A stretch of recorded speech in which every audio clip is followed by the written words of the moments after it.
आज के वीडियो में आप सीखेंगे बेल्ट साड़ी किस तरह से रेडी की जाती है। 15 से 20 मिनट में आप इसे स्टिच कर लोगे। उसके बाद जब भी आपने पार्टी या फंक्शन अटेंड करना है, इस तरह से हुक लगानी है और आपकी साड़ी बिल्कुल रेडी हो जाएगी। बेल्ट के पीछे की तरफ हमने थोड़ी सी इलास्टिक भी दी है, इसलिए ये पहनने में बहुत ही कंफर्टेबल रहेगी। इसी के साथ इन फ्यूचर अगर आपका वेट थोड़ा सा पुट ऑन हो जाता है तो भी आपकी ये साड़ी है आपको बिल्कुल फिट आएगी। आपको दोबारा से इसे खोल करके ऑल्टर करने की ज़रूरत नहीं पड़ेगी। और वीडियो शुरू करने से पहले अगर आप मेरे चैनल पर पहली बार आए हो तो इसी तरह की और वीडियोस को देखने के लिए चैनल को सब्सक्राइब करके बेल आइकन को प्रेस करना ना भूलें। और ये साड़ी मैंने मिंत्रा से ली है। अगर आपको ये साड़ी परचेज़ करनी है तो इसका लिंक मैं डिस्क्रिप्शन बॉक्स में दे दूँगी, वहाँ पर क्लिक करके आप इस साड़ी को परचेज़ कर सकते हैं। बहुत ही अच्छा ऑफर चल रहा है इस साड़ी के ऊपर। साड़ी स्टिच करने के लिए साड़ी को हम 3 पार्ट में डिवाइड करेंगे। एक साइड ये पल्लू वाली साइड होगी, यहाँ से हम पल्लू निकालेंगे और पल्लू के ऑपोजिट आएगी जो हमारी कमर वाली साइड होगी। और बीच का जितना भी फैब्रिक होगा इस पर हम प्लेट्स एडजस्ट करेंगे। और साड़ी स्टिचिंग के लिए आपको 3 मेजरमेंट की ज़रूरत पड़ेगी। एक आपको पल्ले की लेंथ लेनी है, दूसरी जो भी आपकी कमर का साइज़ है उसे मेजर कर ले। इसके बाद जितनी आपको साड़ी की लेंथ चाहिए उसे मेजर करें। इन 3 मेजरमेंट के बेस पर हम साड़ी को स्टिच करेंगे। सबसे पहले हम बेल्ट के लिए मार्किंग करेंगे। पल्लू के ऑपोजिट साइड पर हमें बेल्ट के लिए मार्किंग करनी है। इसके लिए जो भी आपकी कमर का साइज़ है, यानी कि जहाँ पर आप साड़ी कैरी करोगे वहाँ से आपने मेजर कर लेना है इस तरह से गोलाई में। मेरी कमर का साइज़ है 28 इंच। जो भी आपकी कमर का साइज़ है उसमें आपने 10 इंच प्लस कर लेने हैं सभी साइज़ के लिए। जो भी आपका साइज़ आ रहा है उसमें 10 इंच प्लस करने के बाद आपको बेल्ट के लिए मार्किंग करनी है। तो मेरी 28 इंच की कमर है, 10 इंच प्लस करने के बाद 38 इंच पर मेरी मार्किंग आएगी बेल्ट की। इस तरह से एक साइड से टेप को रखते हुए जो भी आपकी साइज़ है उसकी मार्किंग करें। तो मेरी 38 इंच पर मार्किंग आएगी। तो यहाँ पर मैं 38 इंच पर इस तरह से मार्क करूँगी। अब यहाँ पर मैं एक स्मॉल कट लगा दूँगी क्योंकि इस फैब्रिक के ऊपर जो हमारी मार्किंग है वो नहीं टिकेगी, तो इसलिए यहाँ पर एक मैं स्मॉल कट लगा दूँगी। तो बेल्ट की मार्किंग हमने कर ली है। इसके बाद हम पल्लू के लिए मार्किंग करेंगे। तो पल्लू की जो लेंथ है हम नॉर्मली 85 से 90 तक रख सकते हैं। तो यहाँ पर नॉर्मली जो लेंथ चलती है पल्लू की वो 85 इंच होती है। और अगर आपकी हाइट ज़्यादा है और आप हेल्दी साइज़ के हो तो आपने 90 इंच का पल्लू लेना है। तो नॉर्मली हम 85 इंच का ही पल्लू लेते हैं। तो यहाँ पर मेरी जो पल्लू की लेंथ आएगी वो 85 इंच है। और एक साइड से शुरू करते हुए पहले मैंने इस तरह से 60 इंच पर मार्किंग की है। अब इससे आगे 25 इंच पर एक और मार्किंग करेंगे। तो इस तरह से 85 इंच की जो पल्लू की लेंथ है मैंने रखी है। इस तरह से यहाँ पर हम मार्किंग करेंगे और इस मार्किंग पर भी हमें स्मॉल सा कट लगा देना है क्योंकि मार्किंग यहाँ से निकल जाएगी।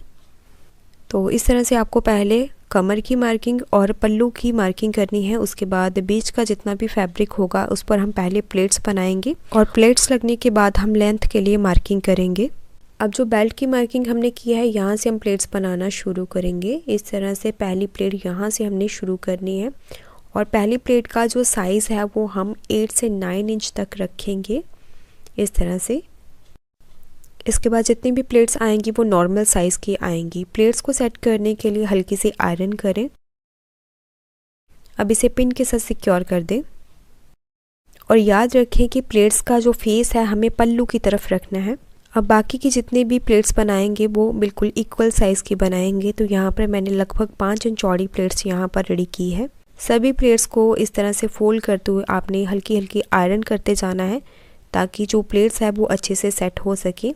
बिल्कुल इसी स्टेप को फॉलो करते हुए जहाँ तक हमने मार्किंग की थी वहाँ तक हमें इन प्लेट्स को सेट करना है। और सभी प्लेट्स को इस तरह से फोल्ड करते हुए पहले उसे आयरन करें और उसके बाद पिन के साथ इसे सिक्योर करते हुए इन प्लेट्स को हमें सेट करना है।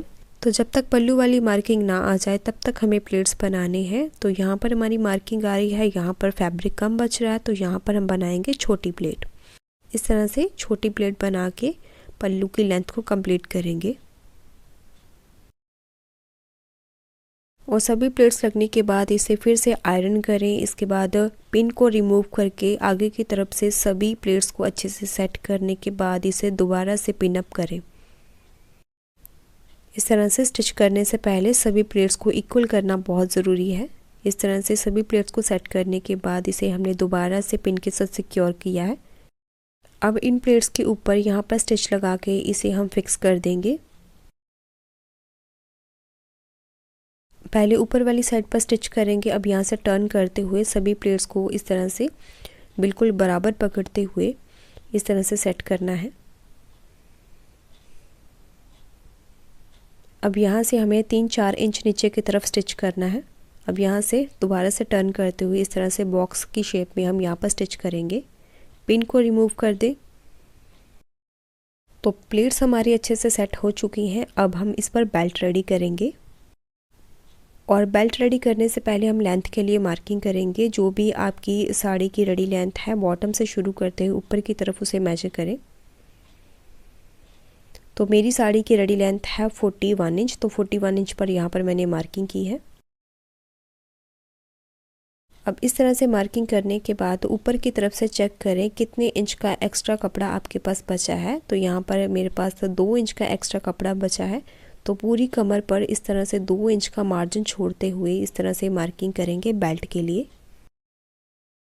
अब बेल्ट रेडी करने के लिए जितने भी आपकी कमर की साइज़ है उतनी लेंथ में आपको बुकरम पट्टी लेनी है और इलास्टिक की लेंथ ली है 6 इंच। सभी साइज़ के लिए आपने 6 इंच की ही इलास्टिक लेनी है। अब बुकरम को इस तरह से डबल करके सेंटर में से कट कर देंगे। अब इलास्टिक को दोनों पीसेस के सेंटर में रखते हुए यहाँ पर स्टिच कर देंगे और बुकरम और इलास्टिक की जो विड्थ है वो है 1.5 इंच। और बुकरम यहाँ पर आप कोई भी यूज़ कर सकते हैं, जो भी आपके पास अवेलेबल बुकरम पट्टी है उसी का आप यूज़ करके इस बेल्ट को रेडी करें। इस तरह से 3-4 बार स्टिच करते हुए इस इलास्टिक को अटैच करेंगे। अब साड़ी के साथ मैचिंग आपको एक्स्ट्रा फैब्रिक पट्टी लेनी है जिसकी विड्थ है 4 इंच। आप कॉटन लाइनिंग फैब्रिक का भी यूज़ कर सकते हैं। जहाँ आपके पास कोई भी मैचिंग फैब्रिक है उसका यूज़ आप बेल्ट बनाने में कर सकते हैं। और पट्टी की विड्थ है 4 इंच और पट्टी की लेंथ आपको काफ़ी ज़्यादा ले लेनी है क्योंकि इसके ऊपर हमने बेल्ट रेडी करनी है। अब जो हमने पट्टी रेडी की थी उसे इस तरह से बीच में से रखेंगे, थोड़ा सा मार्जिन छोड़ते हुए। अब यहाँ पर इसे डबल फोल्ड करते हुए बुकरम के साथ साथ स्टिच करेंगे। तो जहाँ तक बुकरम की लेंथ आ रही है वहाँ पर पहले सीधी सिलाई करेंगे और जब इलास्टिक स्टार्ट होगी वहाँ पर इस तरह से टर्न करते हुए हमें ऊपर की तरफ स्टिच करना है। फिर यहाँ से दोबारा से टर्न करते हुए नीचे की तरफ स्टिच को लेके जाएं। अब जहाँ पर हमारी इलास्टिक शुरू हो रही है इलास्टिक को खींचते हुए हमें इस तरह से स्टिच करना है। और जब भी आप इलास्टिक को खींच के स्टिच करें तो ध्यान रखें इलास्टिक के ऊपर आपके स्टिच ना आए। यहाँ पर इलास्टिक का एंड होगा, वहाँ से हमने दोबारा से सीधी सिलाई करनी है बुकरम के साथ साथ इस तरह से। अब इस बेल्ट पट्टी को साड़ी के ऊपर जो हमने मार्किंग की थी उस पर इस तरह से रखते हुए अटैच करेंगे। बुकरम के साथ साथ हमें सीधी स्टिच करनी है और जहाँ पर इलास्टिक शुरू होगी वहाँ पर इस तरह से इलास्टिक को खींच के स्टिच लगाएंगे और इलास्टिक के बाद सीधी स्टिच लगाते हुए इस बेल्ट को अटैच करेंगे। देखिए इस तरह से बेल्ट को हमें सीधी साड़ी के ऊपर रखना है। जो हमने मार्किंग की थी बिल्कुल उसी मार्किंग के ऊपर रखेंगे। साइड का जो एक्स्ट्रा फैब्रिक मार्जिन छोड़ा था उसे इस तरह से अंदर की तरफ फोल्ड करते हुए प्लेट्स के ऊपर बिल्कुल बेल्ट को रखते हुए यहाँ से स्टिच को शुरू करें। अब यहाँ से इस तरह से टर्न करते हुए जो हमने रेडी लेंथ की मार्किंग की थी वहाँ पर स्टिच लगाते हुए इस बेल्ट को अटैच करेंगे। पहले हमने सीधी स्टिच करनी है और जहाँ पर इलास्टिक शुरू होगी वहाँ पर इस तरह से इलास्टिक को खींच के स्टिच लगाएं। बस इलास्टिक वाले एरिया से हमें खींच के स्टिच लगाना, आगे की तरफ हम सीधी स्टिच लगाते जाएंगे। तो बेल्ट अटैच हो चुकी है। अब पट्टी को इस तरह से सीधा करते हुए इस पर हम इस तरह से हुक लगाएंगे। हुक को पहले सीधी वाली साइड से इस तरह से सेट कर लेंगे, उसके बाद पीछे वाली साइड से इसे इस तरह से लॉक करना है। तो एक हुक हमने लगा दी है। इस हुक से 4 से 5 इंच आगे की तरफ एक और हुक को अटैच करेंगे। तो हर एक चीज़ को मैंने डिटेल में बताने की कोशिश करी है। अगर फिर भी आपको कोई चीज़ समझ में ना आए तो उसके बारे में आप कमेंट करके मुझसे पूछ सकते हैं। तो यहाँ पर देखिए दोनों हुक हमने लगा दी है। अब इस पट्टी को हम उल्टी साइड पर फोल्ड करेंगे। इस तरह से पीछे की तरफ इसे इस तरह से फोल्ड करेंगे। अब यहाँ पर एक और चीज़ आपको बताना बहुत ज़रूरी है। इस साड़ी की जो लेंथ थी वो नॉर्मल लेंथ थी, यानी कि 43 प्लस इसकी लेंथ थी। और बेल्ट लगने के बाद इस फैब्रिक का जो एक्स्ट्रा कपड़ा था वो इस तरह से अंदर की तरफ फोल्ड हो जाएगा।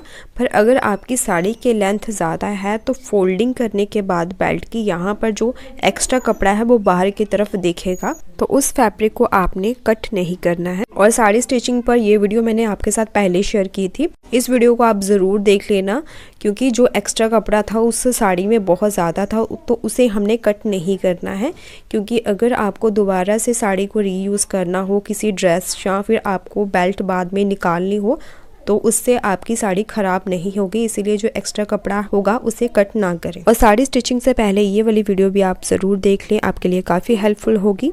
इसका लिंक मैं डिस्क्रिप्शन बॉक्स में दे दूँगी, वहाँ पर क्लिक करके आप वीडियो को देख सकते हैं।